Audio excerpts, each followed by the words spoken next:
red chili pickle, but it is nothing like how it sounds. Not very spicy, but extremely flavorful. Let me show you how to make this in my style. This brings back a lot of memories for me. 1 small onion, half a cup of peeled garlic. This is about 10 Kashmiri chilies, or you can use bedegai chilies. This is primarily for color.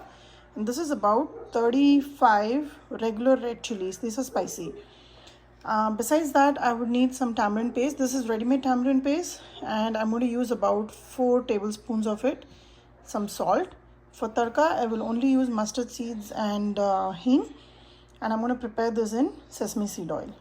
This pickle will blow your mind.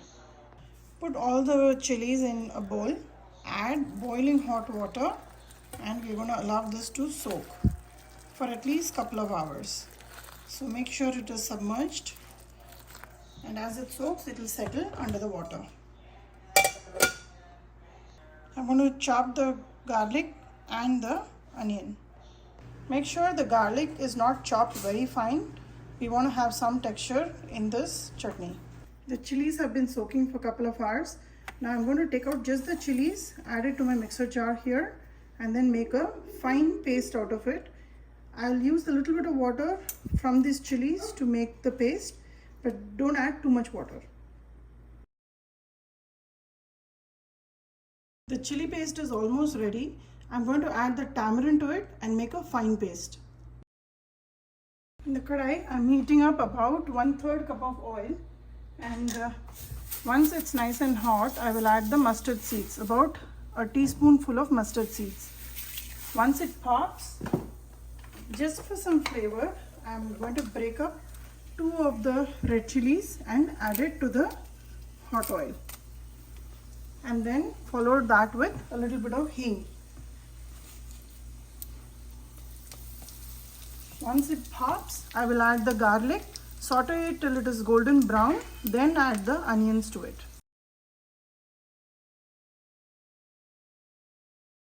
While making this pickle, make sure the gas flame is on medium-low. We want to slowly roast it so it becomes nice and brown.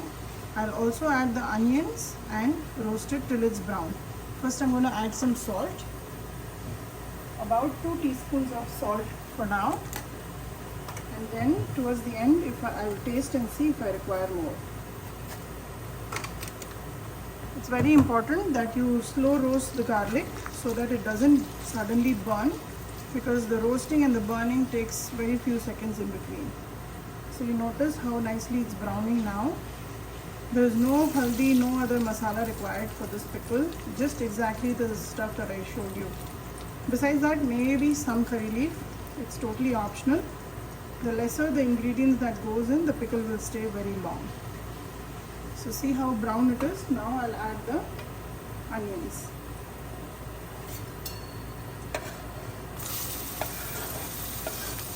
Again on a slow flame, we're going to roast it till it's nice and brown.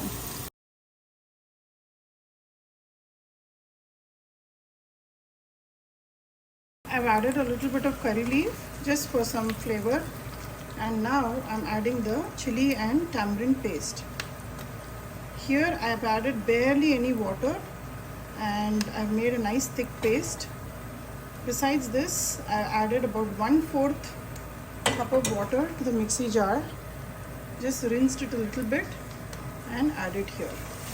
Now we have to keep it on a very slow flame and cook it till the oil separates and comes on top.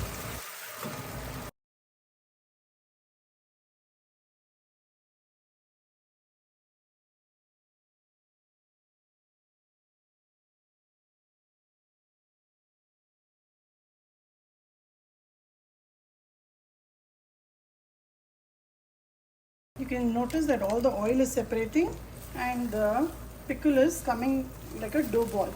It is not sticky, the oil is separated, the water is almost gone. At this stage, just to balance out the flavor, 1 teaspoon of jaggery.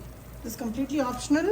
The pickle tastes really good just without jaggery too, but I'm adding 1 teaspoon of jaggery just to give it a sweet ending. Once you see that the jaggery is melted, which it will, in the heat. It's very hot right now, so the jaggery should melt within few seconds.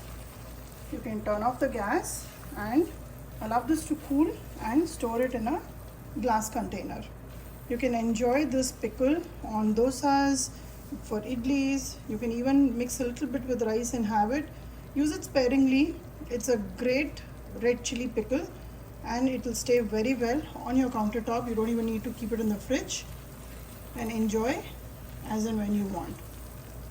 Red chili pickle is ready. You can use it sparingly and it's one of my favorite pickles. If you see, as it cools, the oil will start coming right on top. This pickle will store really well even on your countertop, but if you feel that there is no vinegar, no preservative, you can always keep it in your refrigerator. But I have tried it and it stays well on the countertop. Give this recipe a try and let me know how this turned out for you.